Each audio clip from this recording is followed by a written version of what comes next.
Je suis Martin Lacour, avocat et médiateur. J'accompagne les entrepreneurs et directeurs juridiques dans la négociation de leurs accords avec leurs partenaires commerciaux, clients et associés. Vous suivez l'émission Samedi Live, qui a pour ambition de faciliter l'accès des entreprises aux droits et aux solutions négociées. Le concept est simple.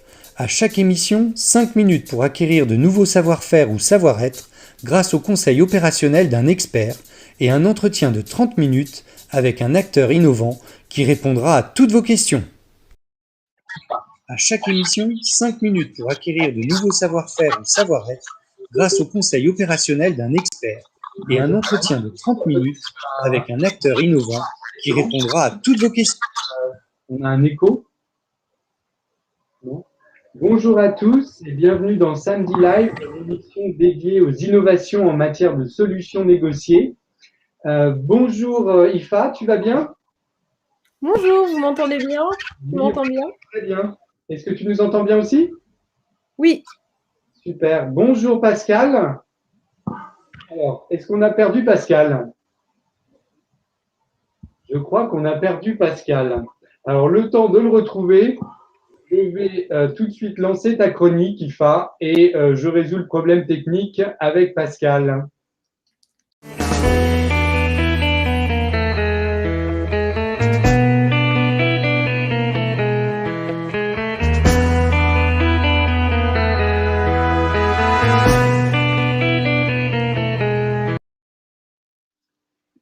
Alors, rebonjour Ifa. Je rappelle que tu es Ifa, que tu as créé des réseaux sociaux sous le nom Geomancis Media et que donc tu es présente sur YouTube, sur TikTok, sur Instagram et que tu as une action très développée pour faciliter l'accès au droit auprès de tous les jeunes et notamment les étudiants en droit, puisque tu es étudiante en droit. Et aujourd'hui, Ifa, tu vas nous parler de YouTube, c'est ça? Exactement. Alors, je vais tout de suite mettre la slide pour que tu puisses illustrer ton propos. Et c'est à toi, Ifa. Ok. Alors, pour introduire du coup YouTube, c'est une plateforme d'hébergement vidéo depuis le 14 février 2005, ayant pour société mère Google, très concrètement. Comme on peut le trouver résumé sur Internet, l'avantage principal de la vidéo est qu'elle permet de communiquer sur une entreprise et son univers de façon beaucoup moins formelle qu'à travers un long texte ou une simple image. Elle est donc un excellent outil pour révéler dans les faits, le principe d'échelle permet aux utilisateurs du site particulier professionnel de remonter les vidéos qui postent sous un seul et même profil public.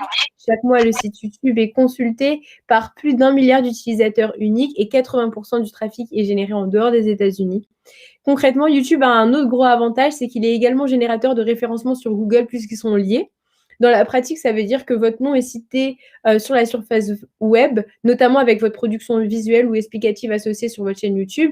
Ça permet à votre site Internet d'être mieux référencé. Vous êtes vu comme un utilisateur actif, donc une page active et intéressante. J'ai près de 200 000 followers à peu près sur TikTok. Donc, lorsque vous taperez Geomancis Media en barre d'infos, vous tomberez presque automatiquement, pourtant, sur ma chaîne YouTube. Et pourquoi ça? Parce que YouTube, c'est un réseau avec une communauté fixe. Donc, les internautes s'abonnent plus difficilement à la chaîne, mais très rares sont ceux qui se désabonnent, par exemple. C'est pas totalement une communauté interactive, hormis en commentaire, comme on le retrouve sur les autres réseaux sociaux. Mais votre communauté sera cependant bien mieux informée que tous les autres réseaux connus. Notification de post, notification de live, notification avant la publication programmée de vidéos, mail de proposition de relance à l'internaute abonné, enfin bref, beaucoup d'interactions de la part de la plateforme en elle-même. Pour qui YouTube est-il utile? Pour tous ceux qui souhaitent rendre plus accessible leur démail, leur production, leur image, leur entreprise ou leur cabinet. Tous ceux également qui souhaitent garder une trace d'un événement, meeting, colloque ou présentation partenaire, par exemple. Le lien YouTube, c'est un IRL qui est très très facilement juxtaposable sur tous les autres réseaux sociaux. Encore une fois, c'est facilité par Google. Et YouTube permet également d'avoir une trace pérenne. Donc, que ce soit une newsletter d'un bilan, et bien YouTube, c'est devenu un résumé bien plus simple que la réécriture ou une réexplication d'un thème ou d'une problématique. Et j'ajouterai à nouveau qui permet le référencement de la page davantage.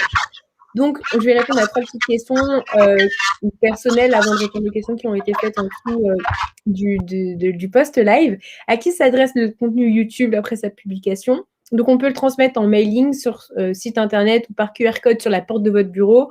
En raison de la pluralité de production sur le site d'hébergement, les internautes qui vous suivent seront uniquement ceux qui sont véritablement intéressés par ce que vous produisez. Donc, à la question YouTube, amène-t-il du ROI, donc du retour sur investissement par exemple, je répondrai que oui, bien sûr, surtout s'il est bien utilisé. Et finalement, quelle régularité de publication? Vous pouvez librement publier avec une fréquence particulière, comme pour un podcast, par exemple, toutes les semaines ou tous les jeudis soirs, par exemple. Mais puisque les internautes recevront une notification, vous pouvez tout aussi produire du contenu exceptionnel très spécialisé. Et n'hésitez pas à faire une petite vidéo de présentation, c'est jamais trop, même si on ne voit pas forcément votre visage.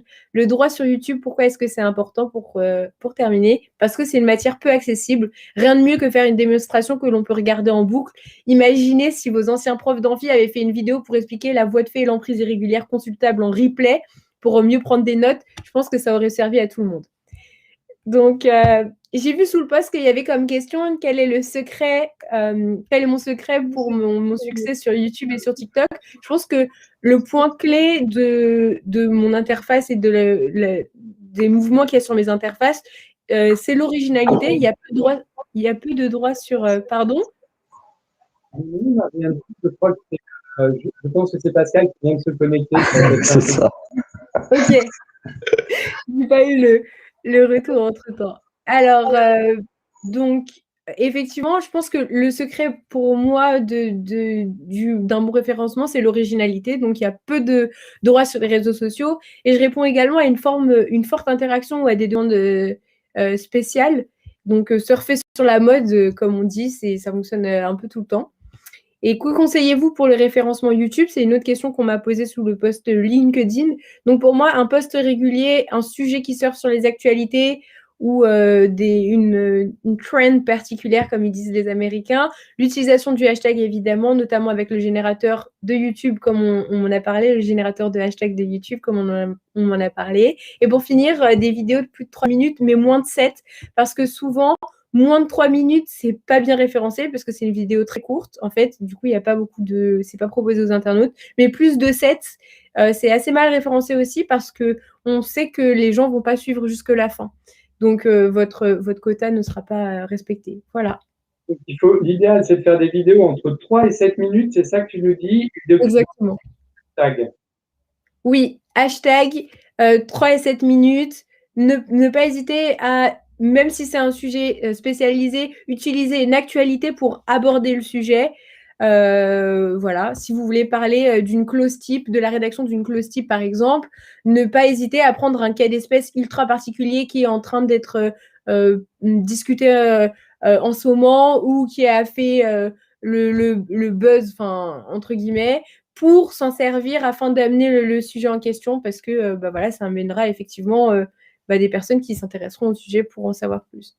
Et alors, dans les questions que les personnes te posaient, on te demandait en effet quel est ton secret, le secret de ton succès sur YouTube.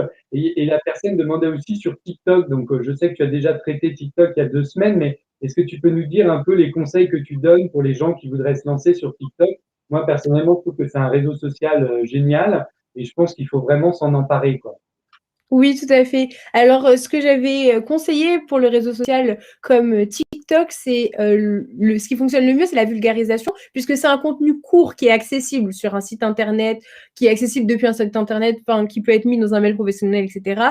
La durée maximum de la vidéo, en fait, c'est que 1 minute. Donc, 1 minute, ça met pas plus de 5 pour réfléchir au sujet, pour tourner de la vidéo. Et le mieux, c'est de faire au plus simple, encore une fois. Et là, pour le coup, c'est vraiment du contenu que visuel. Donc, effectivement, oui, vous pouvez parler, mais en réalité, vous pouvez très bien mettre une musique en fond pour expliquer une problématique, etc. L'essentiel, c'est la régularité. Mieux vaut faire une vidéo tous les mercredis et les vendredis de 1 minute que d'y aller une fois toutes les 2 semaines pour poster 5 ou 6 vidéos. Après, si on est vraiment motivé, on peut tout à fait, mais voilà. Et il y a un autre avantage, c'est que l'algorithme de TikTok, il est beaucoup plus simple au niveau du référencement que les autres algorithmes des réseaux sociaux, comme on peut retrouver sur Instagram, par exemple, ou sur YouTube, où il y a beaucoup d'utilisateurs et d'internautes.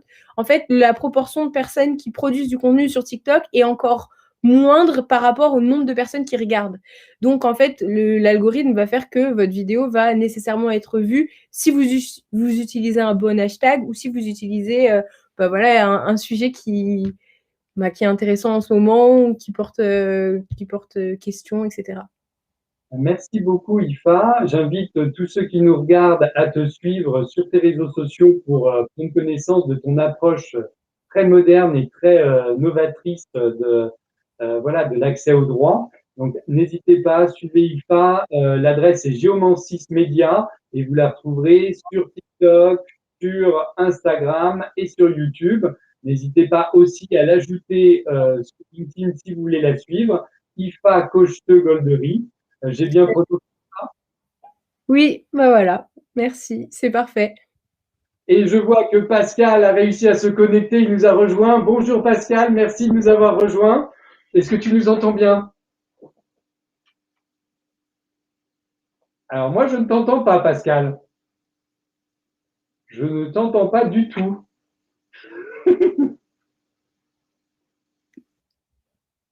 Alors, est-ce que ton micro est bien activé, Pascal? Je ne capte pas de son pour toi. Bon, on avait fait des tests avant et tout marchait, hein, je dois le dire. Je ne sais pas ce qui C'est se la passe. problématique du direct. Peut-être qu'il y a la possibilité de retourner sur la page. C'est peut-être une autorisation par rapport au site internet s'il a été changé. Ouais, je pense que a priori, il a toutes les autorisations de mon côté. Mais par contre, je capte aucun son, donc peut-être qu'il faudrait relancer la page, Pascal, pour voir si ça remarche. De ton côté, rafraîchis la page et essaye de la lancer. Attention à pas la lancer deux fois, par contre, parce que sinon on t'entendrait deux fois, hein. On ne t'entend pas du tout, Pascal. On ne sait pas ce que tu dis. Donc, je vais t'appeler.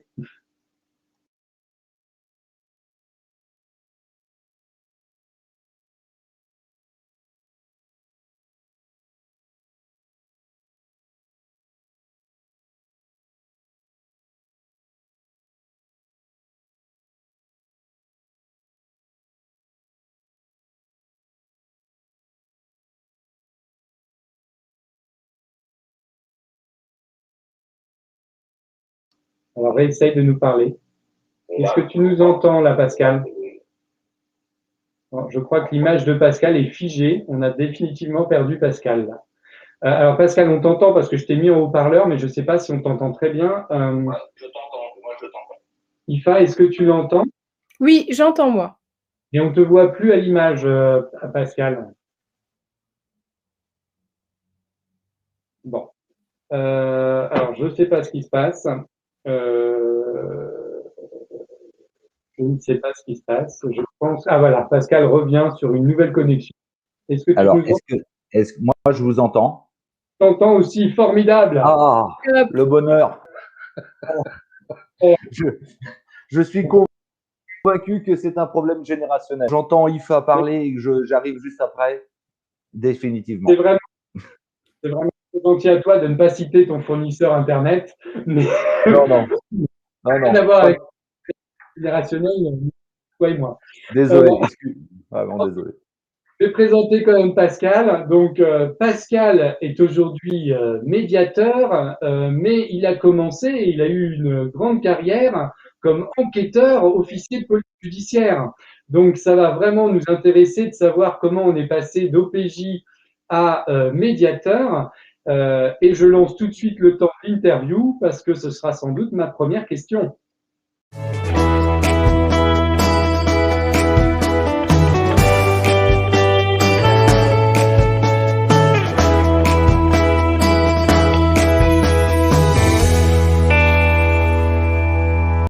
Je ne sais pas du tout si vous m'entendez du coup.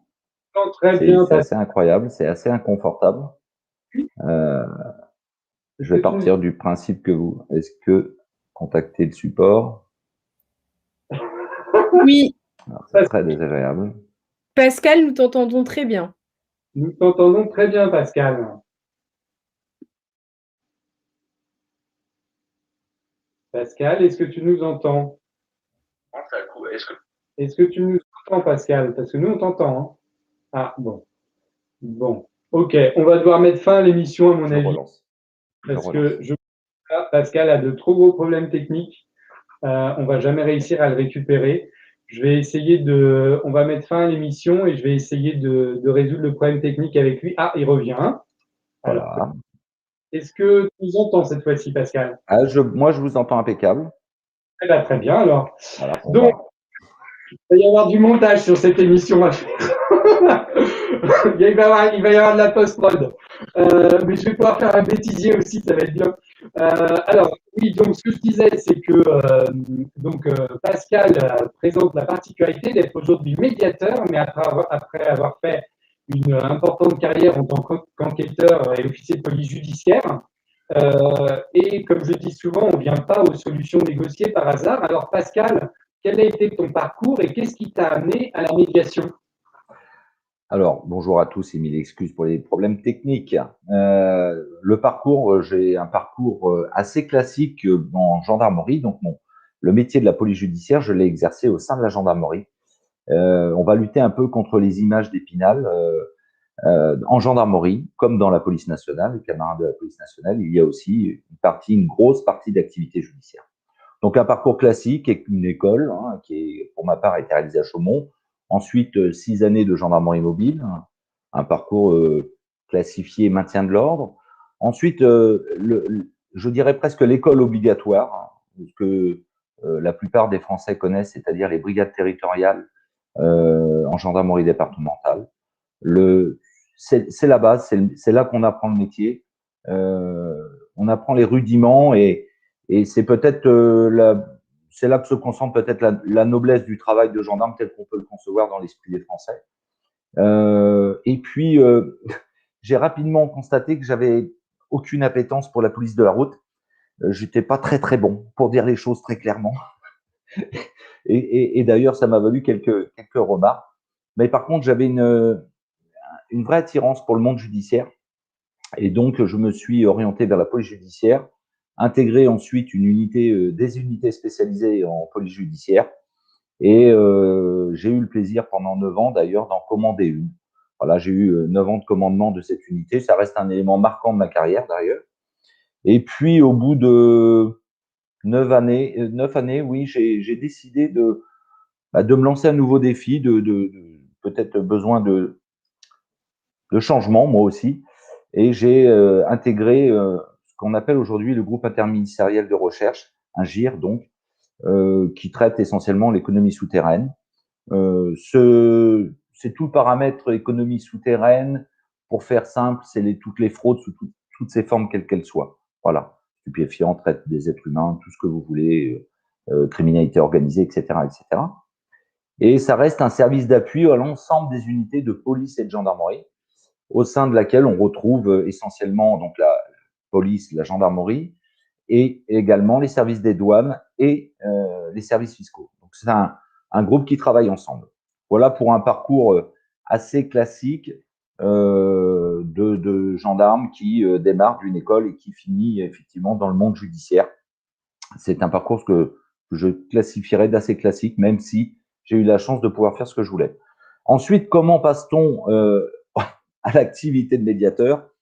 Alors, j'ai une réponse qui est un peu spontanée. Je dirais que c'est certainement d'abord une appétence, voilà, naturelle, avec un petit peu d'humilité pour chacun d'entre nous, peut-être quelques prédispositions. Et puis, on a dans l'activité qui a été la mienne pendant plus de 30 ans, on a cette relation, j'ai dit quasi naturelle et quasi quotidienne dans le monde du conflit, voire de la crise. On est baigné quasiment matin, midi et soir dans le conflit et la crise. Et donc, on a une forme encore une fois, de réflexe avec ces métiers-là. Et puis, le passage s'est fait, cette transition s'est fait en douceur. En 2016, j'ai décidé de me lancer encore un nouveau défi en créant ma propre société, donc le cabinet ICF. Et dans un premier temps, j'ai transposé simplement les acquis de l'expérience pour les mettre au profit, notamment du monde de l'entreprise. Je travaille essentiellement pour le monde de l'entreprise, pas que, mais essentiellement. Et donc, j'ai transposé un petit peu ces acquis de l'expérience pour les mettre au profit des chefs d'entreprise, entre autres. L'idée était simple, hein. L'idée était simple, c'est que j'avais pu constater avant qu'une mauvaise décision reposait souvent et essentiellement sur des mauvaises informations.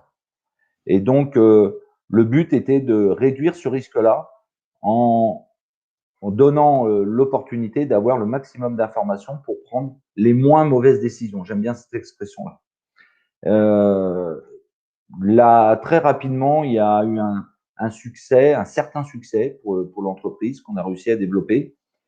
Et puis encore besoin peut-être d'un nouveau challenge, mais qui était toujours en lien avec mon activité précédente. J'ai décidé de retourner un petit peu sur les bancs de l'école et de poursuivre cette formation à la fois personnelle, mais aussi de créer une opportunité d'offre, de nouvelles offres pour la structure en me lançant dans un circuit diplômant au niveau de l'IFOMEN, en l'occurrence pour ma part, sur le diplôme de médiateur. Et profite pour le dire, on a fait le DU IFOMEN tous les deux. Voilà. Et alors, est-ce que tu le recommandes aux gens qui nous écoutent et qui seraient tentés de devenir, de se former à la médiation ou de devenir médiateur? Eh ben, alors, moi, j'ai vécu vraiment une très belle expérience. C'était riche. J'en profite là publiquement pour remercier d'ailleurs une amie avocate. Je crois sans elle, sans sa volonté, je n'aurais peut-être pas lancé ce défi-là. Et c'est vrai que d'y aller à plusieurs, c'était quand même un atout.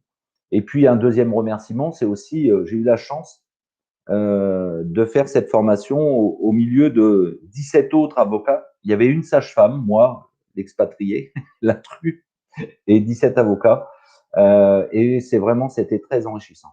Une très belle formation et la conviction que j'avais trouvé cette place et que je me sentais bien, facilité par l'intégration, ça c'était sûr, qui n'était pas forcément évidente au départ.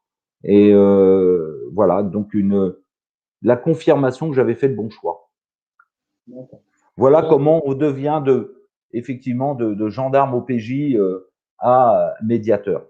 Après, on parlera peut-être des raisons un peu plus tard. Il y a eu une étape où tu t'es intéressé, avant de t'intéresser à la médiation, à la gestion de crise. Est-ce que tu peux nous en dire un petit peu plus là-dessus? Oui, alors, ça a été bon, comme je l'ai dit tout à l'heure, hein, le métier même, notamment en matière de police judiciaire, nous amène dans notre quotidien à gérer des conflits, à gérer des crises. Voilà. Et dans cette situation-là, il est important d'essayer de les gommer au maximum. C'est très important. Nous sommes celui qui va créer le conflit et donc ayons quelques techniques pour empêcher et réduire le fait que les conflits dégénèrent. Et pour ça, en 2005, la gendarmerie a décidé de mettre en place un système un peu décentralisé de la négociation, dont la gestion est confiée au plus haut niveau au GIGN, que tout le monde connaît, qui sont les maîtres de la négociation et qui l'ont même d'ailleurs conceptualisé et peu le savent également exporté dans des pays étrangers par des formations avec les membres du GIGN qui allaient dans des pays étrangers faire connaître leur savoir, leur façon. Hein, parlons comment la prise d'otage sur l'aéroport de Marignane et tout ce qui était lié à ça, ça reste un peu dans les mémoires. Et donc il y a une conceptualisation avec des niveaux d'expertise différents. Et il a été décidé de mettre un petit peu au niveau régional des référents attachés au GIGN.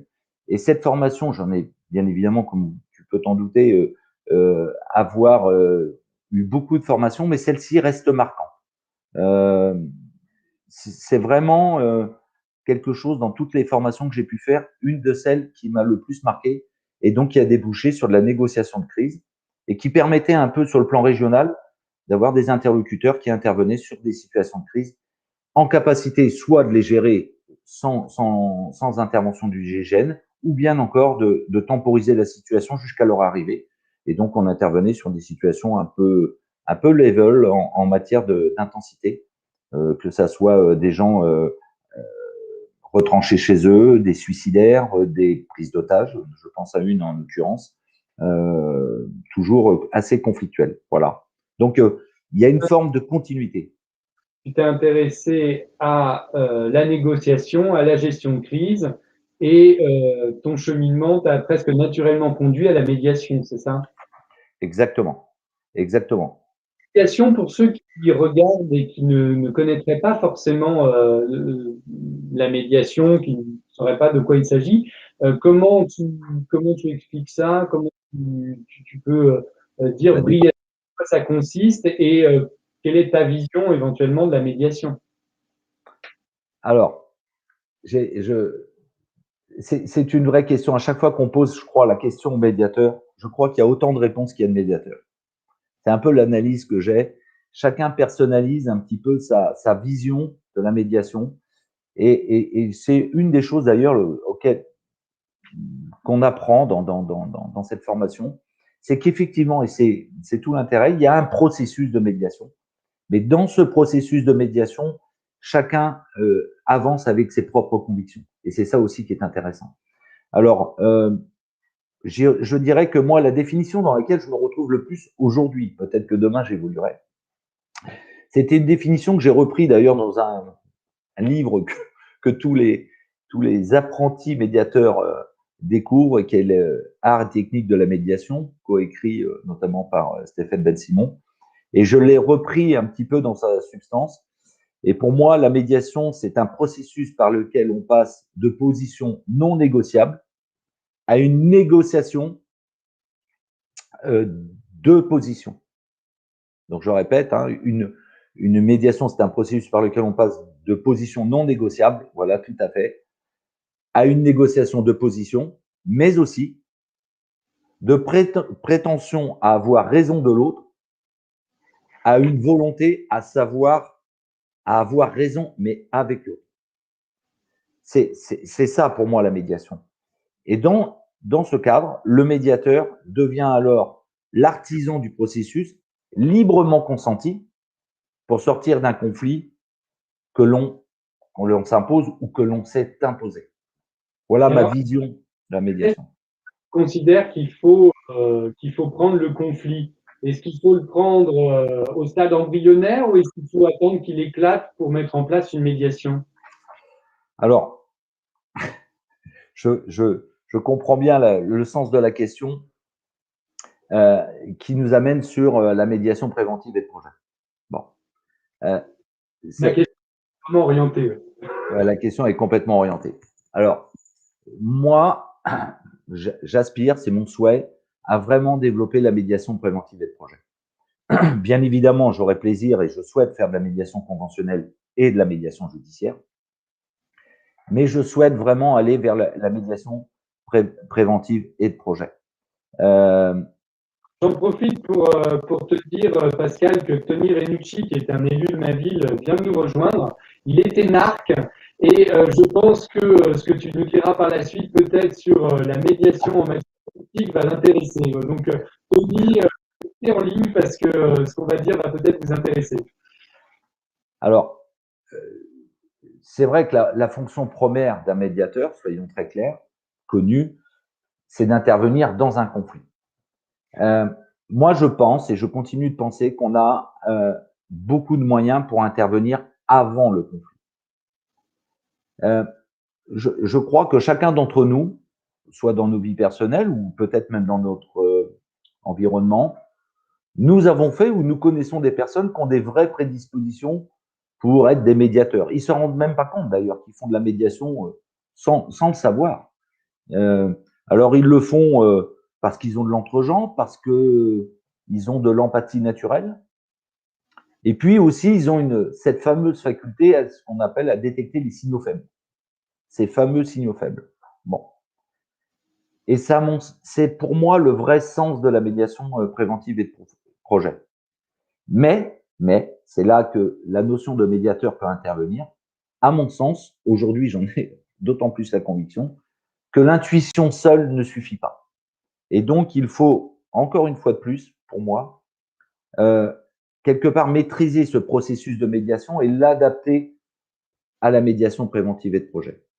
Et c'est en ce sens qu'on peut soit désamorcer un conflit naissant, soit éviter même qu'il se produise.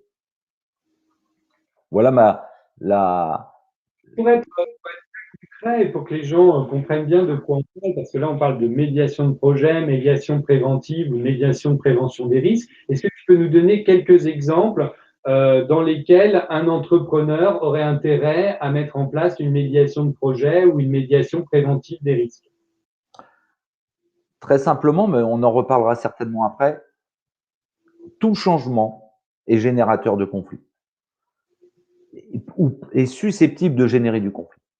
Dans le domaine de l'entreprise, puisque c'est ta question, tout ce qui est projet de restructuration interne, externe, de la délocalisation, la pérennisation de ces partenariats commerciaux, un PSE, mais également, je citerai un titre d'exemple, mais également, pour moi, le dialogue social. On peut agir aussi dans ce domaine-là, sur la notion du dialogue social et intervenir. On est pris un peu par le temps, mais s'il y a des questions, j'y répondrai. Pourquoi particulièrement sur ce sujet-là? Là, on est vraiment sur le cœur de la médiation préventive. Bien sûr, dans la médiation de projet, on y retrouve là, par exemple, la création de société, un projet de personnes qui veulent monter une société. Avant de faire cette interview, de participer à cet échange, j'ai été surfer un petit peu, essayer de trouver des chiffres, parce qu'on aime bien les chiffres, en matière de statistiques, sur ce qui est générateur de conflits dans les entreprises. Alors, il n'y a pas de statistiques. J'en ai pas trouvé, en tout cas. Je dis pas qu'il n'y en a pas, mais en tout cas, j'en ai pas trouvé. Mais partout, nous pouvons lire que l'un des soucis majeurs dans les conflits d'entreprise, c'est les conflits entre associés. C'est les conflits entre associés. Et je crois qu'on peut intervenir, soit pour dire aux gens, bah, écoutez, vous ne partagez pas les mêmes valeurs, vous ne partagez pas la vision commune, vous ne partagez pas un certain nombre de choses, retravaillez ces visions, ces valeurs communes, les intérêts communs, pour éviter demain, dans 2 ou 3 ans, de faire capoter votre projet économique et donc de générer du conflit. Alors, en France, je crois que dans les petites et moyennes entreprises, la durée d'une association moyenne est de 2 à 4 ans. Donc, c'est on bien voit ça. que ça finit, les histoires d'amour finissent mal en général. En général. Et en effet, il suffit pas d'être amis, il suffit pas de bien s'entendre. Il va falloir quand même, idéalement, pour s'assurer de la pérennité de l'association, si ce n'est l'entreprise, eh bien, se poser différentes questions. Tu nous parlais des valeurs. En fait, c'est tout ce qu'on appelle les IBPVM, les intérêts, besoins, préoccupations, valeurs et moteurs silencieux, sur lesquels il convient de s'interroger parce qu'il suffit pas de se dire ah ben je suis super pote avec IFA, donc Pascal, notre start-up, parce que s'il y en a aucun de nous trois, par exemple, qui est bon sur les chiffres, ben, il va quand même manquer un homme clé dans l'histoire, ou s'il y en a un qui n'a pas telle ou telle compétence, ou si on a tous les deux la même compétence, IFA et moi, sur tel ou tel truc, on risque de se bagarrer pour savoir qui fait quoi. Et donc, en effet, l'idée, c'est d'aider les gens à détecter ce qu'on appelle les signaux faibles, c'est-à-dire en fait un conflit à l'état embryonnaire, avant que ça ne s'aggrave. Ce qu'il faut savoir dans un conflit, c'est qu'il y a une sorte d'escalade du conflit et que plus on attend, plus ça s'aggrave. En général, contrairement à ce que certaines personnes disent, il ne suffit pas d'attendre pour que quelque chose disparaisse, qu'un problème disparaisse. En matière de conflit, tant que c'est pas posé sur la table, ça reviendra et ça risque de revenir de plus en plus fort. Est-ce que c'est ton sentiment, Pascal, sur ce genre de dossier? Alors, complètement. Pour moi, ces notions d'anticipation sont essentielles. J'ai une image qu'on peut faire, une image assez simple. Hein. On a tous des amis avec qui on partirait en vacances, mais avec qui on ne travaillerait pas une seule journée. Voilà, c'est ça, voilà. Donc, et c'est ça, et je pense que c'est ces éléments-là qu'il faut essayer de mettre en lumière parce que il y a quelque part des dommages et notamment, par exemple, des associations familiales. C'est-à-dire qu'au sein d'une famille, on peut en plus détruire une famille. C'est-à-dire qu'on va se retrouver avec un conflit qui aboutit à un conflit familial et qui prend sa source dans un conflit économique. Parce qu'au départ, on n'a pas su trouver les bons mots, etc. Et ça, c'est très important. C'est très important. Je permets de rebondir sur ce que tu viens de dire parce que je trouve que c'est très très juste. Je pense que la médiation de projet se prête à tous les types de sociétés, mais en particulier aux sociétés familiales et aussi aux sociétés regroupant des libéraux soumis à une déontologie, des confrères. Bien sûr. Simplement parce qu'ils sont aussi, par cette déontologie commune et par ces règles particulières, par cette réglementation particulière, finalement comme des frères et sœurs, c'est pour ça qu'on parle de confrères et consœurs, et on est assez proche d'une situation de société familiale dans ces cas-là. Et dans ces cas-là, pas négliger la médiation de projet pour être sûr que ce projet-là n'aura pas un impact sur les liens préexistants.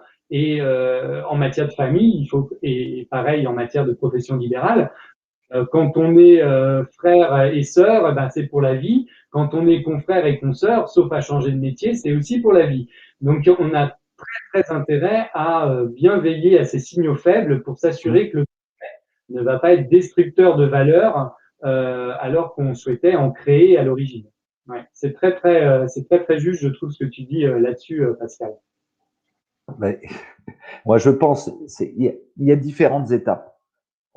Souvent, on recherche dans l'autre en disant ouais, mais est-ce qu'on n'est pas un peu concurrent, etc. Alors moi, j'ai pour habitude de répondre la concurrence ne me fait pas peur, mais je recherche d'abord la complémentarité.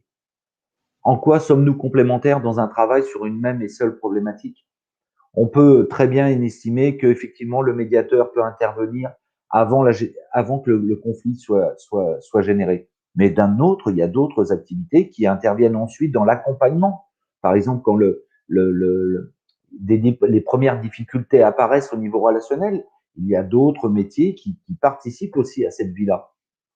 Même si on a construit tout un tas de choses, notamment juridiques, pour encadrer tout ça, mais j'en parlerai après. Mais cette anticipation me semble très, très, très importante. Pour être vraiment encore plus concret, peut-être, je vais te soumettre une sorte de cas pratique. Imaginons que je sois à une direction qui vient de voir parce qu'on vient de restructurer la boîte et on veut instaurer un nouveau dialogue social. En face, on a des gens qui veulent finalement prendre un peu, qui s'imaginent presque être en mode de cogestion. Et nous, c'est pas ce qu'on souhaite.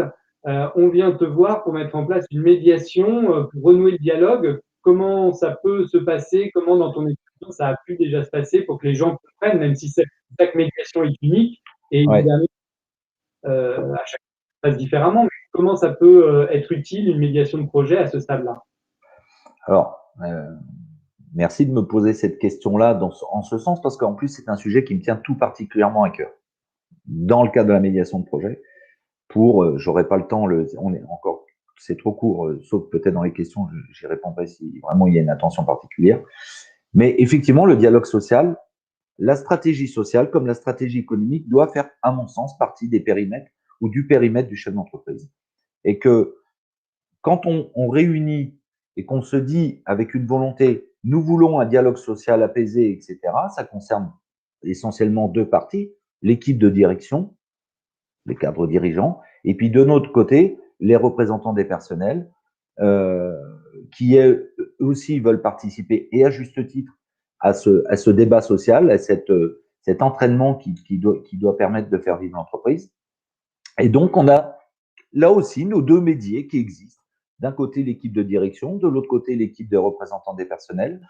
Et dans ce contexte-là, moi, j'ai pour habitude, pour être très clair, de fixer deux paramètres qu'on va écarter du débat, qui vont être en tout cas quelque chose sur lesquels on va s'appuyer. Le premier, c'est que les uns ne sont pas là pour faire de la cogestion. Ça, c'est la première chose. Et le deuxième, c'est que si je veux un dialogue social, je ne suis pas là pour faire de la manipulation ou avoir un management manipulatoire. Donc, je respecte les positions, la représentation des uns et des autres, les prérogatives et même, je dirais presque, les exigences de l'autre, de mon interlocuteur. Et c'est une forme de respect mutuel dans les prérogatives de l'un et de l'autre. Et à partir de ce moment-là, pour ma part, j'ai une sorte de petit canevas que j'essaye de suivre sur tout un un tas de réflexions où on amène les différentes parties à construire ensemble le dialogue social qu'ils veulent. Et c'est celui qu'ils décident tous les deux. Voilà. Alors, on répète un canevas avec, assez bizarrement, on retrouve les mêmes fondamentaux que la médiation, des apartés avec l'équipe, des travaux, on restitue, on se fait des réunions plénières, et enfin, on prend une décision. Il y a une particularité dans le dialogue social, c'est qu'un dialogue... Pour que les gens soient bien au clair là-dessus, parce qu'il y en a qui ne connaissent pas la médiation. En fait, tu aides les personnes à prendre une décision, mais c'est une décision qu'elles prennent en conscience, en pleine responsabilité, en toute autonomie. Tu ne leur soumets pas. Voilà. Donc, on n'est pas sur de la conciliation, on est bien sur de la médiation. Complètement. Alors, moi, je n'ai pas de...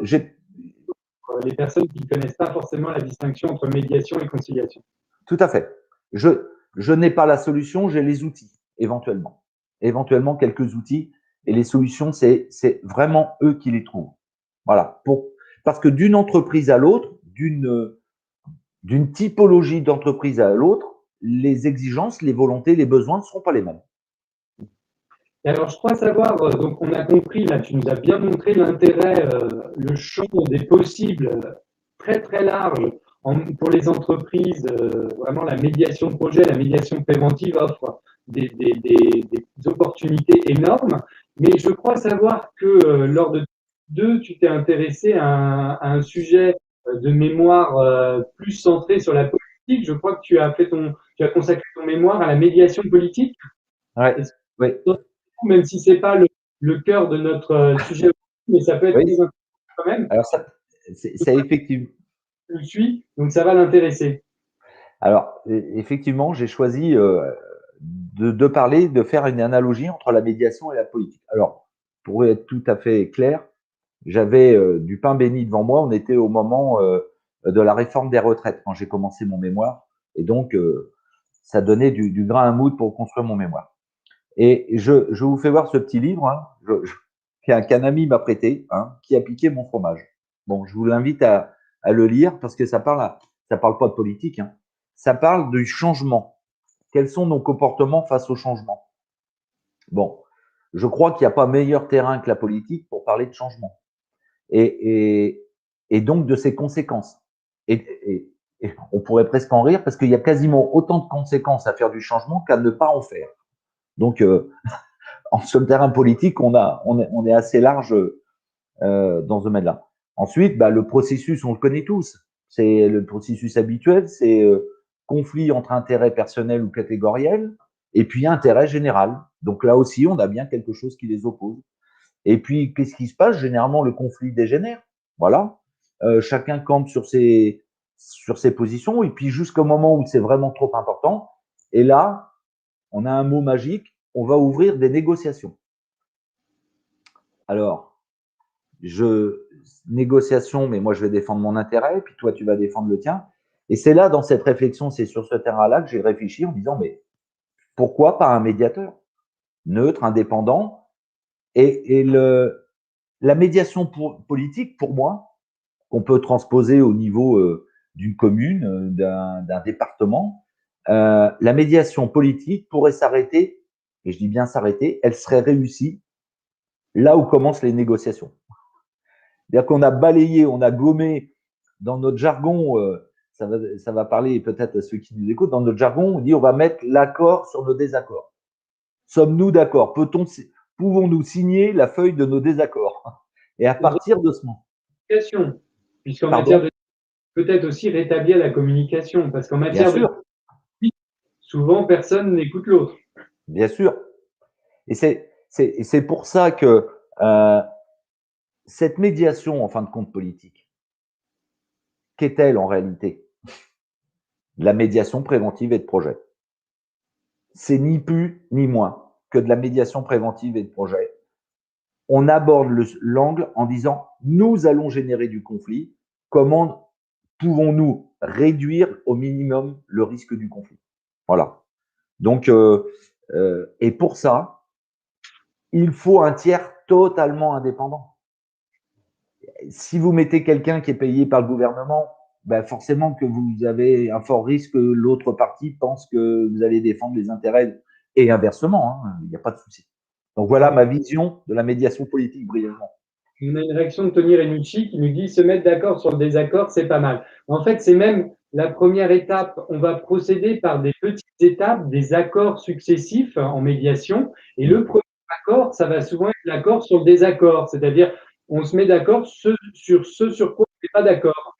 Et Exactement. on est d'accord pour aller à la médiation, c'est un nouveau petit accord. On va être d'accord pour être présent dans la même salle, pour se parler en écoutant l'autre, pour respecter un certain nombre de règles de politesse et tout le cadre que le médiateur pose, et ainsi de suite, graduellement et presque insensiblement, presque inconsciemment, eh bien, un mécanisme d'accord positif, vertueux, va se mettre en place, et c'est toute la magie, on ne va pas tout vous dévoiler, hein, bien sûr, mais toute la magie de la médiation qui se met en place comme ça. Alors, merci beaucoup pour cette précision. Moi, j'aurais, comment dire, alors c'est sûr, oui, certains candidats à la présidentielle seraient contents de nous écouter en ce moment, mais justement, ils ne nous écouteront pas. Donc, c'est tout le problème. Mais pour boucler la boucle, j'aimerais te faire un petit clin d'œil, Pascal, parce que tu as commencé finalement ta carrière en tant qu'OPJ et tu as eu une grande carrière en tant qu'enquêteur. Et moi, je me demande, est-ce que si tu jettes un regard maintenant avec tes connaissances de médiateur sur ces questions, est-ce que tu ne penses pas qu'un médiateur aurait toute sa place dans les commissariats, et notamment que la médiation préventive pourrait être mise en place pour prévenir la réitération des infractions, la réitération des délits ou des crimes? Alors, moi je crois d'abord qu'il faut être audacieux. Donc, il ne faut pas se priver de quelque chose qui pourrait marcher. Même si, en l'espèce, j'ai quelques doutes sur l'exercice, mais bon. Sur quoi pourrions-nous peut-être réfléchir à cette question-là? D'abord, en quoi ça pourrait se justifier? On sait aujourd'hui qu'il y a au moins 2 problèmes au niveau de la justice. Au moins 2. Mais on va parler des principaux. Les délais en termes de décision. À partir de quand? Entre le moment où je dépose plainte, le moment où j'ai un jugement, quel délai s'écoule? Et puis, il y a un deuxième problème, parce que rappelons quand même que les gendarmes et les policiers traitent majoritairement des affaires pénales. Nous sommes bien d'accord. Et dans ce domaine-là, il y a une deuxième problématique qui vient s'ajouter au délai, c'est l'exécution des peines. Donc, en clair, les gens vous disent, bah oui, c'est bien, il a été condamné, il a machin, mais il n'a jamais exécuté sa peine. Je regardais l'autre jour le dernier sondage, rien que pour les TIG, je crois que c'est 470 jours en moyenne après la condamnation qu'elles sont pour certaines d'entre elles exécutées. Je parle que pour les travaux d'intérêt général. Voilà. Donc, c'est assez symptomatique. Bon. Donc, on pourrait justifier effectivement la médiation sur ce terrain-là. Sur quelle base? Ça aussi, ça échappe à beaucoup d'ailleurs, à mon sens, de nos politiques. C'est que les personnes qui déposent plainte n'ont pas toujours un besoin nécessaire de réparation, qu'elle soit financière ou en termes de condamnation. Nous le savons, nous les médiateurs, que des fois, la simple reconnaissance de la qualité de victime, c'est quelque chose qui est important. En médiation, on dit des fois que ça peut se jouer à un mot d'excuse. Bon, eh bien. Souvent au cœur, puisque reconnaître ce que l'autre a vécu, c'est reconnaître son humanité, c'est reconnaître qu'il existe. Donc, oui. le du problème. Donc, je poursuis par rapport à ta question et sur l'intérêt, est-ce que c'est possible, etc. Oui, soyons audacieux, ça peut être possible. Cette détection de faisabilité, quelque part, d'anticipation, d'intuition sur la capacité à régler le conflit même pénal, pour moi, elle appartient à des policiers qui pourraient effectivement être formés en médiation. Je dis bien qu'ils pourraient, pour le détecter et éventuellement le proposer au procureur de la République. Et ça pourrait faire partie de l'arsenal systématique par rapport à la détection du policier. Mais l'intervenant, lui, devra toujours être, à mon sens, externe au problème. Bien sûr. Ouais. Voilà. Ni policier, ni victime, ni auteur. Voilà. Merci beaucoup, Pascal. Ifa, est-ce que tu avais une question, Pascal? Oui, tout à fait. Alors, voici ma question. Nous savons que les étudiants à la faculté de droit préparent également les concours de police. Cependant, la formation à la médiation ou à la solution négociée, par exemple, n'arrive que très tard, des fois même pas du tout dans la scolarité des étudiants, notamment en droit. Est-ce que vous pensez qu'il est nécessaire, enfin, est-ce que tu penses, Pascal, qu'il est nécessaire pour les futurs fonctionnaires de police d'être préparés à la possibilité de la médiation? Mais je crois que tu l'as abordé déjà là dans ta réponse, en fait. Ben, moi, forcément que ça pourrait être, en tout cas, si c'est pas une obligation, c'est forcément un atout. Voilà, c'est comme ça qu'il faut voir les choses. Mais pas qu'ils interviennent en tant que médiateurs. Mais par contre, Non, mais leur permettrait de mieux comprendre et de ne pas faire capoter le processus qui peut paraître un peu étrange pour des gens qui ont une autre façon de fonctionner. vous savez, je vais prendre le métier de policier gendarme, hein, en règle générale. C'est un métier qui va là où les autres ne vont plus. C'est pas qu'ils ne vont pas, qu'ils ne vont plus. Et donc, fatalement, ils sont confrontés à des situations qui dépassent l'entendement. Et quand on a en plus vocation de temps à autre à être les générateurs du conflit parce qu'on vient à 6 heures du matin, que tu appelles à une porte et puis on n'est pas attendu avec les croissants, c'est évident. C'est évident. Donc, soyons en tout cas formés à un certain nombre d'outils qui permettent de temporiser des situations. Voilà, oui, je le crois. Merci beaucoup, Pascal. Je lance tout de suite les questions.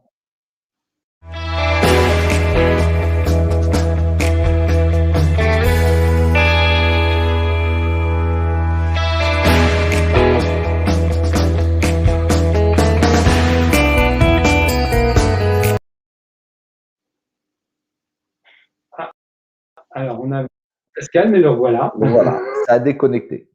C'est pas grave, voilà. Oui, alors, dans les questions qui ont été posées, tu as répondu à pas mal de questions déjà. N'hésitez pas, si vous êtes sur le live, à poser encore vos questions, hein, on peut en prendre de nouvelles. Mais dans les questions qui avaient été posées avant l'émission, j'en vois une donc, qui concerne notamment le fait de savoir si la médiation de projet est réservée aux grosses sociétés seulement et combien ça coûte. Ah, très bonne question parce que l'honoraire fait partie, effectivement. Il ne faut pas avoir peur de parler des honoraires. On peut donner à peu près un volume. Tu me corrigeras d'ailleurs, Martin, si je dis quelques bêtises. Et l'honoraire est libre, donc ça dépendra Voilà. de l'heure, mais dans la pratique, toi, tu constates quoi? Alors, dans la pratique aujourd'hui, ce que l'on peut observer pour les parties, alors pour les formations, pour les médiations préventives et de projets en matière d'entreprise, il est évident que c'est la personne morale qui va prendre à son compte la médiation. C'est pas le salarié qui va payer la médiation. Nous sommes tous d'accord sur le concept. Et donc, c'est la personne morale qui prendra effectivement en charge l'intervention. Si je prends en compte les chiffres qui nous ont été donnés au cours de la formation, je dirais que les prix en matière d'intervention sur les médiateurs oscillent entre 200 et 350 euros de l'heure. C'est ce qui généralement se pratique. Je ne crois pas dire trop de bêtises. Non, je pense que c'est ça, en effet. Après, il y en a parfois qui font un forfait, par exemple, à la session de Tout à fait. 100 euros pour une session d'une réunion, qu'elle dure 2 ou 3 heures, ce sera le même forfait. Tout Voilà, à fait. chose puisque les honoraires sont libres, mais on est à peu près sur du 250 euros, 300 euros hors taxe. Ça dépend. Voilà. Maintenant, la question qui est importante et qui est la question qui est posée, c'est est-ce que ça concerne que les grosses sociétés? Eh bien non. Non, pas du tout. Pas du tout. Ça ne concerne pas que les grosses sociétés. Que ça soit dans des TPE jusqu'à 20, 25 salariés et que le dirigeant ait cette volonté, par exemple, en matière d'animation du dialogue social, en matière de croissance externe, de projets de restructuration, bien évidemment, que j'aurais presque envie de dire à cette personne, mais au contraire, c'est encore plus utile pour vous. Les risques sont de conflit. Un conflit généré pour une entreprise de cette taille-là, elle aura encore plus d'incidence. Donc oui, bien évidemment. Oui. Prendre une dernière question qui concerne cette fois plus Non, sur le droit pénal, tu me diras, tu as déjà répondu. Donc, il y avait plusieurs questions sur le droit pénal, mais tu as bien déjà détaillé ce point. Peut-être une dernière question alors euh, sur la gestion de crise. Oui. Quel lien tu fais, toi, entre la médiation et la gestion de crise? Est-ce qu'une médiation peut être un outil utile en matière de crise et de gestion de crise?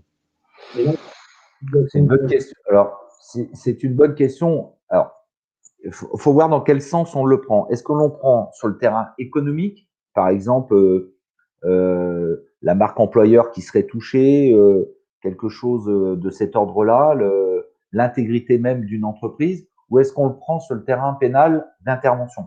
Donc, je vais parler du premier, l'intervention. Quand on est en négociation, on a un principe. La première, c'était plutôt sur le premier rang que la question devait être posée, je pense. Bon, comme j'ai commencé sur la deuxième, je vais très rapidement. On a un principe en matière de négociation, de gestion de crise qui à mon avis, s'adapte complètement au monde économique. Le principe, il est simple. Celui qui décide ne négocie pas et celui qui négocie ne décide pas. Si vous intégrez, que vous le transposez dans le monde économique, vous allez voir le confort que cela vous donne. Vous allez avoir un confort très simple. Vous n'êtes pas content de la négociation, on retourne. Celui qui va en négociation n'a pas la responsabilité de la décision. Il reporte. Ça, c'est de la négociation. C'est pas de la médiation, attention. Hein, Mais en gestion de crise, on fonctionne sous cet aspect-là. Sur de l'inter, bien évidemment, les négociateurs vont avoir pour objectif de mettre, par exemple, le preneur d'otage dans une situation particulière qui va faciliter l'intervention. Bon, ça, c'est autre chose. Sur le terrain, effectivement, économique, est-ce que la gestion de crise, est-ce que la médiation a sa place dans la gestion de crise? Alors là, sans aucun problème, la réponse est oui. La réponse est oui. Et je dirais même encore plus que la négociation. Encore plus.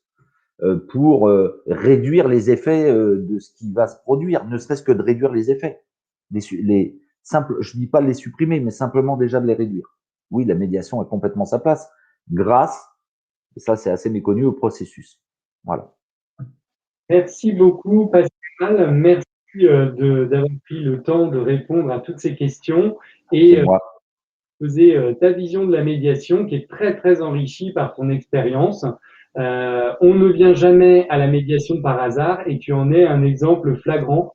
On voit que tu es très riche et que finalement tout s'explique, tout est cohérent et tu as progressivement cheminé jusqu'à la médiation. C'était très, très, très intéressant.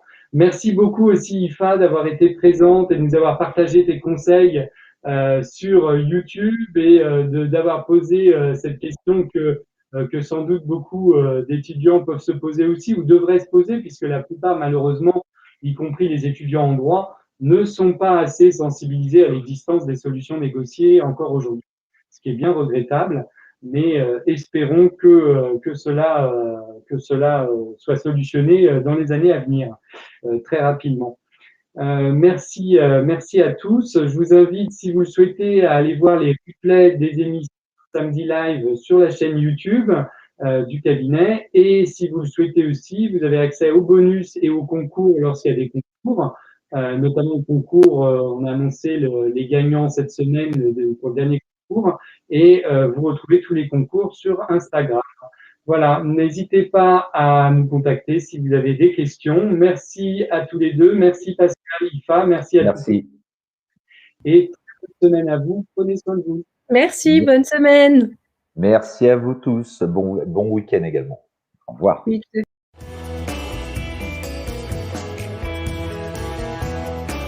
Samedi Live a pour ambition de vous informer sur les innovations facilitant l'accès au droit et aux solutions négociées.